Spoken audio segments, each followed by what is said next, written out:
본문은 예수님이 배를 타고 갈릴리 호수를 건너 빈들에 가신 것으로부터 시작됩니다. 이때 많은 사람들이 예수님께서 빈들에 계신 걸 알고 예수님께 몰려왔습니다. 예수님께서는 자신을 찾아온 많은 사람들을 불쌍히 여기시고 그 중에 있는 많은 병자들의 병을 고쳐주셨습니다. 그러는 가운데 해가 저물어가고 저녁이 찾아온 겁니다. 그때 제자들이 예수님께 이렇게 말합니다. 예수님, 이제 때도 저물고 여기는 빈들이니 사람들을 마을로 보내서서 각자 먹을 것을 해결하도록 이렇게 하시지요. 얼마나 합리적입니까? 우리는 이 사실을 알아요. 학자들은 대개 장정 빼고 어린아이와 여인들, 노인들 합치면 약 3갑절 뛰어서 15,000명 가량 될 거라고 봅니다. 그렇다면 이 광야에서 도대체 어떻게 먹입니까? 빵 공장이 있던 데를 먹일 수 있겠습니까? 제자들이 얼마나 합리적으로 말하면 이제 때도 저물고 여기는 빈들이고 그러니까 사람들을 각자 마을로 보내서 각자 먹을 것을 해결대로 이렇게 하시죠. 아주 합리적입니다. 어쩌면 우리 생각과 똑같습니다. 그러면 주님이 그래 맞다 참 지혜롭다 이렇게 칭찬해야 되는데 근데 제자 주님은 뭐라고 말합니까? 너희가 먹을 것을 주어라. 주님은 참 우리의 속도 몰라요. 현 상황도 모르고 지금 어느 때인지 어느 곳인지 이거 문제가 뭔지도 파악하지 못한 것 같아요. 주님이 그럴까요? 주님이 아무것도 몰라서 너희가 먹을 걸 주어라고 말씀을까요? 그때 이 제자들이 이렇게 말합니다. 여기 우리에게 있는 건 보리떡 5개와 물고기 2마리 뿐입니다. 이것이 이 많은 사람들에게 도움이 될까요? 여기에는 이 제자들의 믿음이 있는 반면에 믿음이 없는 겁니다. 긍정적인 면도 있고 부정적인 면도 있습니다. 이 보리떡 5개와 물고기 2마리가 아무런 역할도 할 수 없다고 믿었다면 이런 얘기도 굳이 할 필요도 없습니다. 보리떡 따위 물고기 2마리가 아니면 뭘 하겠느냐 그럴 수 있어요. 그런데 제자들은 뭔가 주님께 드려지면 뭔가 할 수 있는 기대했기 때문에 우리에게는 보리떡 5개와 물고기 2마리가 있는데요. 그런데 이게 무슨 얼마나 큰 도움이 되겠습니까? 이건 부정적인 면이고 긍정적인 면이 있어요. 그러자 예수님께서 보리떡 5개와 물고기 2마리를 내게로 가져오라. 참 주님이 너무 인정머리 없어요. 아니 이거 가지고 있으면 어린아이 하나 먹으면 되는데 그걸 주님께 드리라는 겁니다. 주님이 가지고 오라는 겁니다. 어떤 면에 보면 참 주님은 인정머리도 저보다 더 없는 것 같아요. 나는 그런 적이 없어요. 여러분들 빵 한 개 있는데 그거 다 주세요. 그런 적이 없어요. 그럼 주님이 인정머리 없어가지고 그 보리떡 5개 물고기 탐이라 가지고 그걸 달라고 했을까요? 그리고 주님이 가지고 온 걸 보고 그걸 들고 오늘 본문은 하늘을 향하여 축사를 하셨습니다. 하늘을 우러러 축복기도 하시고 제자들에게 나눠주라 말씀하시면서 제자 주었더니 그 제자들이 그걸 받아서 또 나눠줬더니 장정만 5,000명이 다 배불리 먹고 12바구니가 남았습니다. 이거 본문의 내용이고 이 기사를 신앙생활 3년만 하면 다 아는 내용입니다. 오병이어의 기적. 오늘 오병이어의 기적에는 많은 관심이 많습니다. 그런데 왜 오병이어의 기적을 우리에게 필요한가? 거기에 대해서는 그냥 간과한 적이 많이 있습니다. 오늘 본문을 통해 저는 먼저 이 세상은 한마디로 문제가 많은 벳세다 들판과 같다고 생각합니다. 13절 예수 배를 타고 떠나서 빈들로 따로 가셨습니다. 무리가 듣고 많은 사람들이 걸어왔습니다. 그 다음에 15절 때가 저녁이 되고 제자 나와 물었습니다. 이건 빈들입니다. 때도 저물었습니다. 사람도 많습니다. 보내서 마을에 들어가서 먹을 걸 사 먹게 해주세요. 여기 보세요. 여기 보면 빈들입니다. 문제입니다. 또 때도 저물어 갑니다. 캄캄해져 갑니다. 사람도 많습니다. 사람이 많으면 문제가 많아져 가요. 문제가 많아지면 참 해결을 해야 되는데 힘들어요. 능력도 있어야 돼요. 그런데 먹을 것도 없습니다. 이것이 어쩌면 저와 여러분의 인생입니다. 저물어가는 베세다 광야에서 굶주림에 지친 군중들은 우리의 모습이고 우리의 삶의 현장입니다. 예수님을 믿는 사람도 이런 문제가 많고요. 먹는 문제, 예수님 안 믿는 사람도 먹는 문제 때문에 고민 많이 합니다. 오늘 빈들에 예수님이 함께 하십니다. 제자들도 함께 합니다. 다 믿는 사람 다 믿습니다. 그런데 문제가 심각합니다. 여러 문제가 많습니다. 캄캄은 저물어오지, 양식은 없지, 먹을 건 없지, 사람들은 많지. 이거 도대체 어떻게 해결해야 할 것인지 답이 없어요. 답이 없어요.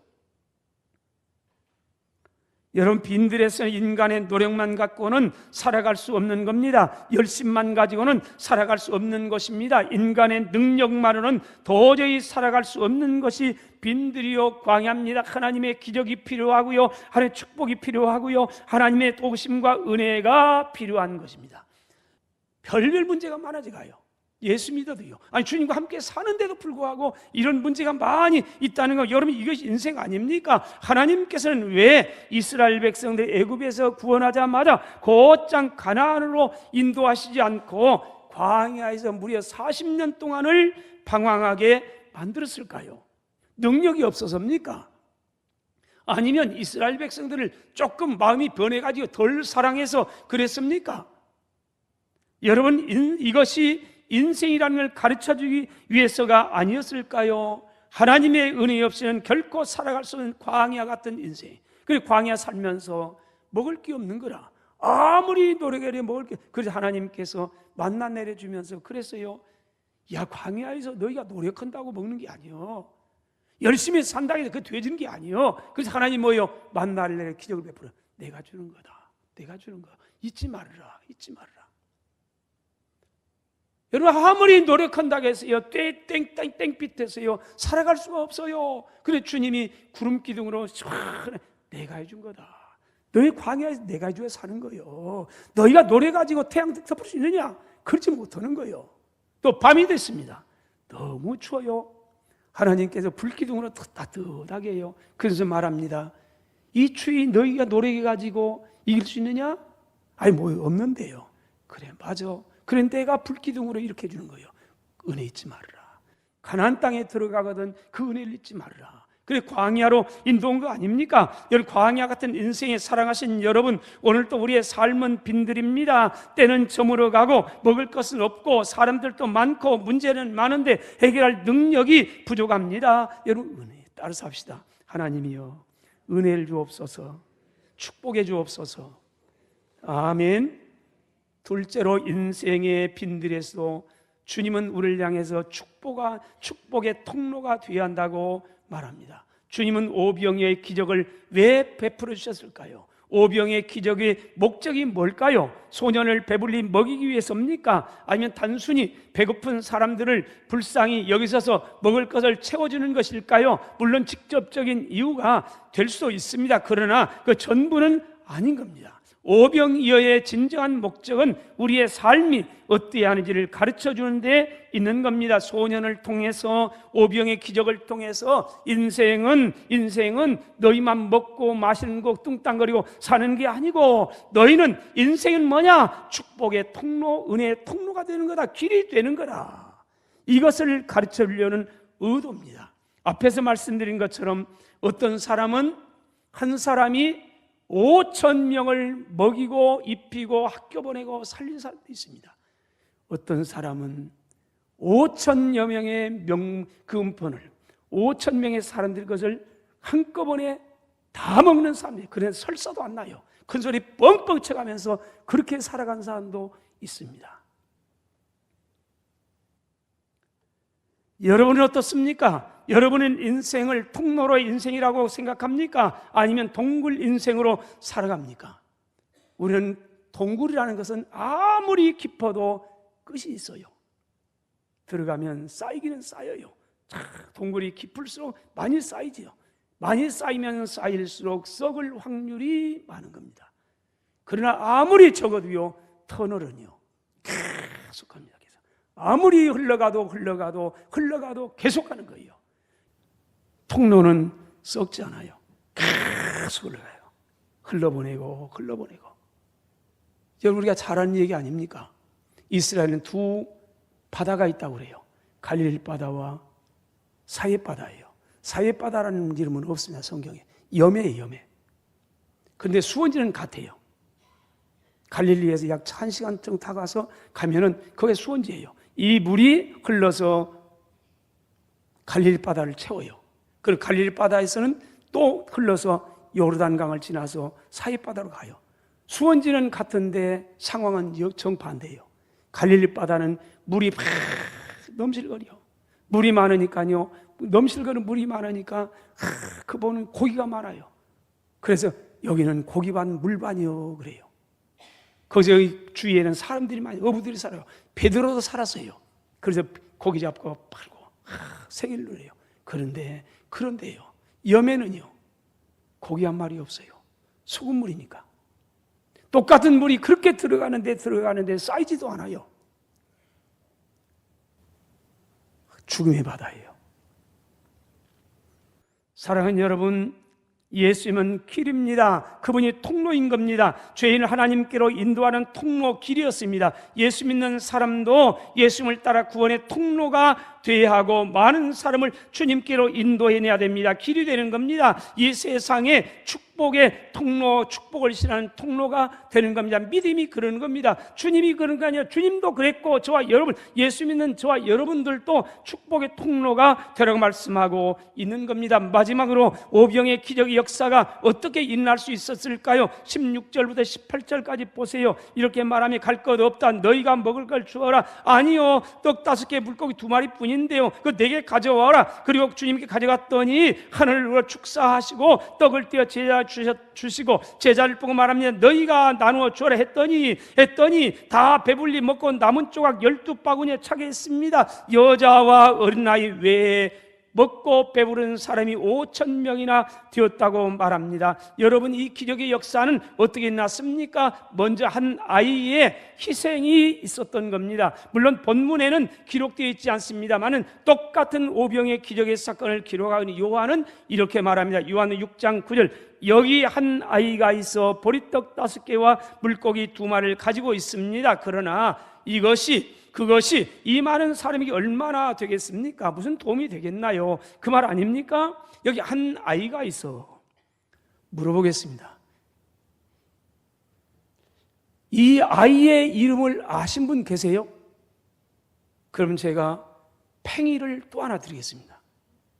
이 아이가 누구인지 아무도 모릅니다. 그렇다고 이름이 없다고는 말할 수 없을 겁니다. 호랑이는 죽으면 뭘 남겨요? 가죽을 남기고, 사람은 죽으면 뭘 남겨요? 아파트를 남깁니다. 이름을 남깁니다. 근데 이 아이는 이름이 없어요. 무명의 소년이에요. 이 소년이 키가 몇 센치인지, 몸무게는 어떤지, 얼굴은 나만큼 잘생겼는지. 그런데 여러분이 웃으면 참 내가 염치 없습니다. 저도 알아요. 근데 참 이 아이가 도대체 어떤 아이인지를 아무도 모르요. 그러나 우리는 압니다. 이 아이가 없었더라면 이 오병이의 기적은 일어났을까? 불가능했을 겁니다. 이 아이가 먹고 싶은, 이 아이가 엄마 따라왔는지 이모 따라왔는지 누가 뭐 어떻게 된지는 모르겠어요. 엄마가 도시락을 싸줬는지 이모가 싸줬는지 너 이거 가지고 오면 굶지 말고 꼭 챙겨 먹어. 그래서 도시락을 싸줬는지 모르겠습니다만은 어쨌든 간에 이 아이는 자신이 먹기 위해서 이 도시락을 가지고 왔습니다. 그런데 이 도시락을 자기가 먹지 아니하고 주님께 드립니다. 이 아이의 희생이 장정만 5,000명을 배불리 먹고요, 이모도 삼촌도 아저씨도 다 배불리 먹게 하고요, 12바구니를 남기는 기적을 낳았습니다. 씨앗이었습니다. 이 아이는 본인이 희생함으로 통로가 된 겁니다. 자기 다 먹고 챙겨가면서 그 다음에 통로된다? 여러분, 그건 불가능한 겁니다. 내게 있는 걸 드릴 때 어쩌면 이 아이가 드리면 어째요? 굶어야지요. 근데 자신이 굶어도 뭔가 드렸어요. 여기에 기적이 일어나요.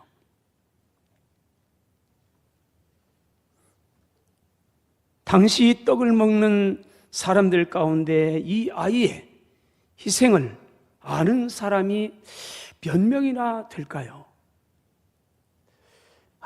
우리가 배불리 먹은 것은 그 아이가 먹으려고 했던 도시락, 그 도시락을 본인이 먹지 않고 이렇게 드리고 이래서 우리가 배불리 먹었다. 참 그 아이 고맙다. 이 마음 가질 사람 몇 명이 될까요? 그러나 분명한 것은 이 아이의 희생이 있었기에 모두가 배불리 먹을 수 있었다는 겁니다. 알든 모르든 간에요. 지난 74주년 6.25에서 24일 1박 2일로 저 임진강을 갔습니다. 내 평생 처음 가봤어요. 임진강도 제가 건너봤습니다. 평생 처음이요. 민통선도 들어가 봤습니다. 가서 교회 가는 가 있어요. 조그마한 교회요. 그 목사님이 그래요. 처음에는 한 명 있었는데 지금은 한 30명 정도 예배드립니다. 거기에서 많은 사람들이 오면요, 하나님 나라 좀 불쌍히 여겨주세요. 이민족 강물도 흘러가요. 구름도 울고 넘어요. 새들도 자유롭게 가요. 근데 우리는 못 가요. 수년 동안을요. 그 교회가 있어요. 30명 붙들고 젊은 목사님이요. 봤더니 우리보다 약 14년 후배예요. 거기 계세요. 거기서 예배 드리면서 이 민족 살려주세요. 언제입니까? 언제입니까? 그 이튿날이에요. 6.25 날이에요. 그 땅굴을 가려고 일찍 밥을 먹고 갔어요. 9시 반 정도에 접수를 했어요. 그런데 땅굴을 구경하려면 오후 4시 이상 돼야 4시 이후가 돼도 갈똥말똥합니다. 6.25 날이라서 얼마나 관광팀들이 많이 왔던지 간에 9시 몇 분에 갔는데도 이미 저기 많은 거예요. 그래서 거기 주위 보고 한 곳에 갔는데 실마리 전투 그예요. 갔는데 거기 가서 공원이 있어요. 중공군이 임진강을 건너서 서울 먹으려고 물밀듯이 내려오는데 여기를 막아야 해요. 근데 거기를 막은 사람들이 누구냐? 영국군이었답니다. 영국에 도대체 그 사람들이 출발하면서 대한민국이 어디가 붙어있는지도 모르고 그냥 왔대요. 근데 배를 타고 와가지고 여기에 들은 거예요. 근데 3개 중공은 3개 사단이 여기를 밀고 내려오는 거예요. 근데 영국군 약 400여 명이, 그분은 말하기를 정확하게 465명이 했답니다. 여기 막아서요. 3개 사단을 어떻게 막아요? 그래서 임진강에서 전투를 붙었는데 밀리기 시작합니다. 쭉 밀려와서 마지막 전투가 살머리 골짝 계곡. 근데 그거 봤더니 삥 둘러 3면이 둘러싸여 있어요. 그리고 암만 터였어요. 여기까지 밀렸어요. 중공군 3개 사단이 이 산골을 꽉 포위하고 집중공격했대요. 그래서 이 영국의 젊은 군인들이 465명이 여기에서 다 전사했습니다. 대한민국이 뭐기예요? 아니 조선 땅이 뭡니까?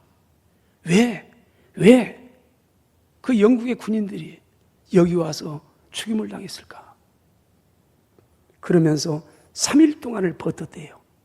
그러면서 서울을 지켰어요. 그래서 3일 동안 이 기간이 얼마나 중요했냐. 서울을 지킬 수 있다는 준비, 유엔군들이 준비하고 이 기간이었답니다. 그래서 영국군은 3일 동안 이 버티면서 다 전멸했어요. 이곳이었어요. 여러분, 우리는 그 사람 이름을 몰라요. 얼굴 본 적도 없어요. 근데 그분들의 희생이 오늘 대한민국에 있어요. 여러분이 희생이 없는 곳에 아름다운 열매 없습니다. 시편 126편 시인은 말합니다. 눈물을 흘리며 씨를 뿌리는 사람이 기쁨으로 거둡니다. 울며 씨를 뿌려나가는 사람은 반드시 기쁨으로 그 곡식단을 가지고 돌아옵니다. 그런데요. 우리에겐 눈물이 말라 버렸어요. 나라를 생각해도, 우리의 선배들 생각해도 눈물이 없어요. 주님의 십자가의 사랑을 생각해도 눈물이 메말라 버렸어요.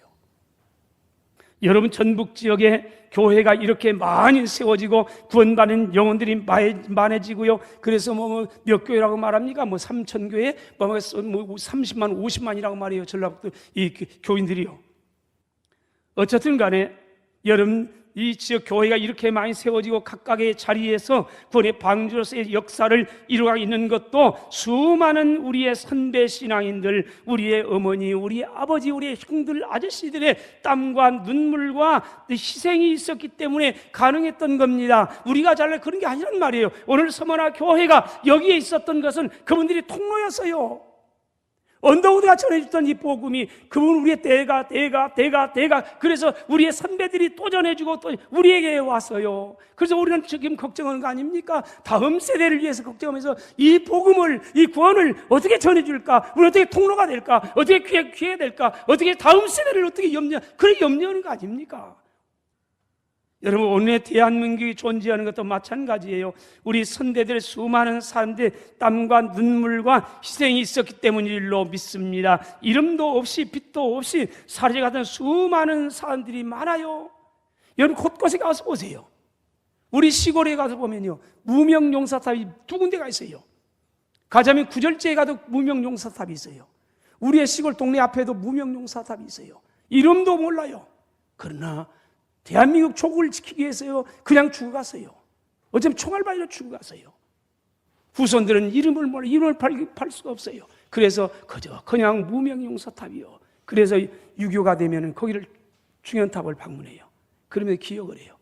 우리 이 땅에 대한민국이 있는 거, 내가 오늘 건강하게 이렇게 떵떵거리며 살 수 있는 거, 그분들의 희생이요.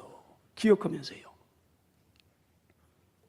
다음으로는 오병이어의 기적은 주님의 축복이 있었기 때문에 그렇습니다. 19절로부터 21절이면 주님 말씀했습니다. 하늘로 축사하시고 떡을 떼어 제자들에 주시면서 제자들의 무리에게 또 주었더니 모두가 먹고 마셨습니다. 주님께 축복하시기 전에 보리떡 5개와 물고기 2마리는 어린 나이 하나가 겨우 한 끼 먹을 이 정도의 양식밖에는 되지 않았습니다. 그런데 그것을 주님께 드리고 주님께서 축복하심으로 장정만 5,000명이 배불리 먹고 12바구니가 남았습니다. 기적이 일어난 겁니다. 인생은 주님의 복을 받아야 할 줄로 믿습니다. 주님의 은혜를 받아야 할 줄로 믿습니다. 주님께서 오늘 또 저와 여러분들을 두 손 들어 축복하시기를 주의 이름으로 축원합니다. 뿐만 아닙니다. 우리가 주님의 이름으로 이제는 축복을 받았으면 주님의 이름으로 이웃들을 축복하는 복의 통로가 되어야 됩니다. 왜요? 그러면